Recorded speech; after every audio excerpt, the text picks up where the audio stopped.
WhatsApp, hope you all doing great. I am also great. So আজকে আরেকটা নতুন video নিয়ে চলে এসেছি। আজকে ভিডিওটা মেনলি আমার মর্নিং রুটিন নিয়ে।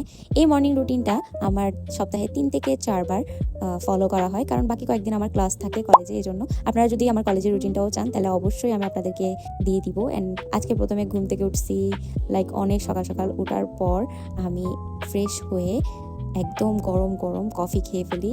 আর এই কফিটাতে আমি কোনো চিনি ইউজ করি না, কারণ এটা খেলে ঘুমটা খুবই কমে আসে। এরপর আমার কিছু পড়া ছিল, ওগুলো আমি সবগুলো রিভিশন দিচ্ছিলাম, প্লাস হচ্ছে কিছু পড়া আমি শেষ করতেছিলাম। সো আপনারা কারা কারা এরকম সকালে উঠে পড়তে বসেন অবশ্যই আমাকে কমেন্টে জানাবেন। আমার তো ডেলি পড়তে হয় এখন, কারণ সামনে আমার এক্সাম। সবাই আমার জন্য একটু দোয়া করবেন। সামনে হয়তো বা অনেক সময় অনেক ভিডিও মিসিং হয়ে যাবে, হয়তো বা অনেক ব্লগ আপলোড দিতে পারবো না, বাট ইনশাল্লাহ এক্সাম শেষে আবারও আপলোড দিব।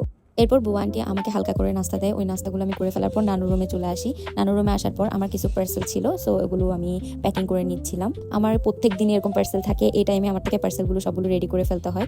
আর আপনারা কারা কারা এখনও আমাদের পেজ স্পার্ক বাই হ্যান্ড থেকে কোনো প্রোডাক্ট পারচেস করেনি, তারা কি করতেছেন, তাড়াতাড়ি গিয়ে আমাদের পেজ স্পার্ক বাই হ্যান্ড থেকে অর্ডার করে ফেলুন। আর এই সকালের টাইমটাতে আমি পিকুর সাথে একটু বেশিই খেলা করি, কারণ আমার বেশি ভালো লাগে। সো সবাই আমার পিকুকে দেখে মাশাআল্লাহ বলতে ভুলবেন না। এরপর আমি চলে যাই শাওয়ারে। আমি শাওয়ার নেওয়া শেষ করে হালকা একটু স্কিন কেয়ারও করি। আশা করছি আমার আজকে এই ভিডিও আপনাদের সবার অনেক বেশি ভালো লাগবে। আজকের আকাশটা সকাল থেকে নিয়ে অনেক মেঘলা মেঘলা ছিল, প্লাস অনেক সুন্দর ছিল। আপনারা এরকম ভিডিও চান কিনা অবশ্যই আমাকে কমেন্টে জানাবেন। তো আজকে ভিডিওটা এই পর্যন্তই। সবাই ভালো থাকবেন, সুস্থ থাকবেন। আল্লাহ হাফিজ।